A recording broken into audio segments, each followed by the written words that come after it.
I've certainly been a longtime supporter of the use of statin therapy in those where it is indicated and where the guidelines support its use. However, I don't think we're quite ready to say we should put statins into drinking water.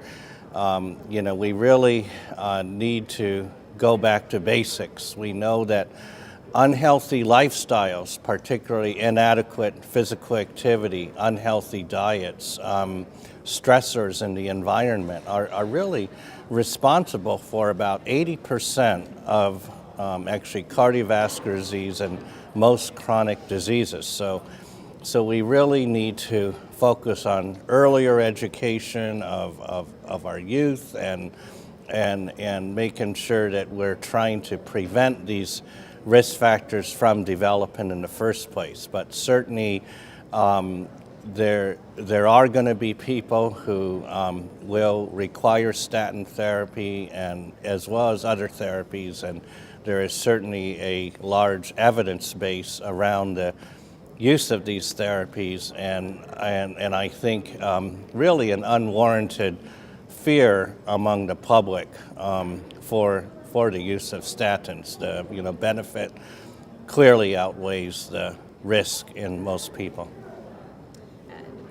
Yeah, so the poly pill, interestingly, I think certainly has its greatest utility in actually secondary prevention. And in fact, the World Heart Federation has indicated it as a potential, what they call a best buy, in terms of, if we're able to combine generic forms of the different components of the poly pill, such as a statin, aspirin, ACE inhibitor, et cetera, then we might be able to get better adherence to these therapies that are, of course, recommended in a patient with pre-existing cardiovascular disease. But first, I think before we, I'm a little bit less optimistic about its widespread use in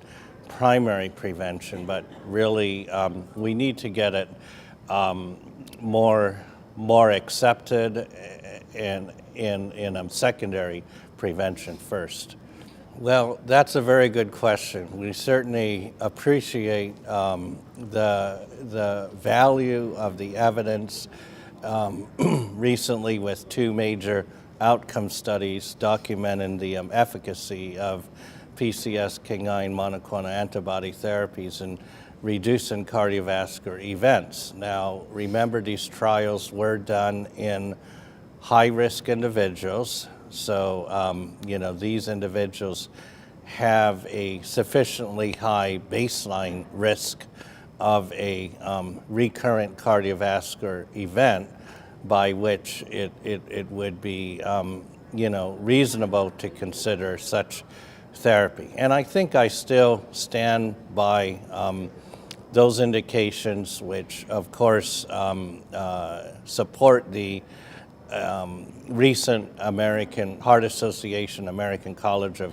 Cardiology cholesterol guidelines that really promote it mainly for a higher risk individuals. Obviously, as the price comes down, I think other higher risk individuals should be considered, perhaps people with diabetes and multiple risk factors, but I really don't think we should go in the direction of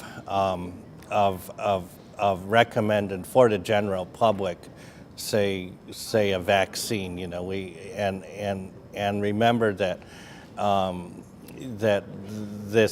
that such a vaccine, isn't necessarily going to take care of other risk factors, right? Such as obesity, and this, of course, can lead to diabetes. So it's not just about trying to reduce cholesterol levels and coronary heart disease, but it's really trying to reduce the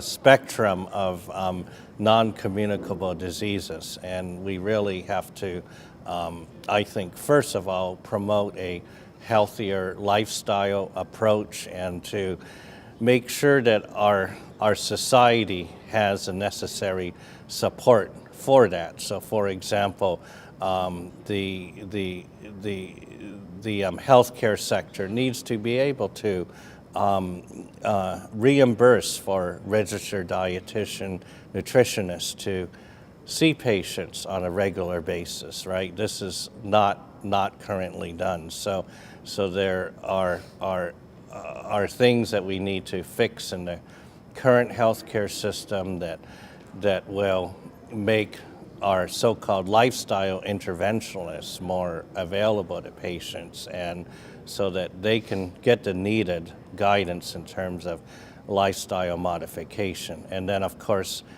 certainly our evidence-based therapies such as statins and PCSK9s do have an important place in our treatment strategy, but I'm not ready to say we should give it to everyone. Well, I personally think it's not an either or approach, but it's really all of the above. We've done a great job over the last 30 to 50 years in identifying risk factors associated for longer-term prediction of cardiovascular events, such as 10 years or longer. And we know things such as our standard risk factors: hypertension, hypercholesterolemia, smoking, diabetes, and even newer subclinical measures such as coronary calcium, carotid intermedial thicknesses, and plaque.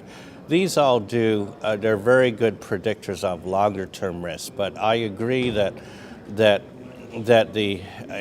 paradigm certainly is changing, in that we need to come up with better risk prediction algorithms for short-term risk of, for example, plaque rupture in the next year. So there's ongoing investigations that involve some newer biomarkers that, for example, are looking at endothelial function and what might predict plaque formation as well as plaque progression. So this is kind of on the cutting edge where I think we need to see further validation of some of these newer biomarker scores that might have a very important role in predicting not only rupture of the vulnerable plaque, but really the vulnerable patient. That prediction of the vulnerable patient is going to include both trying to integrate our more traditional measures of risk, newer subclinical measures that we've talked about, as well as some of these novel biomarkers that might predict plaque rupture. So I think what remains the best combination of factors that also has reasonable utility for measurement in the actually clinical setting remains to be seen. But this is, of course, one of the number one questions in cardiovascular medicine.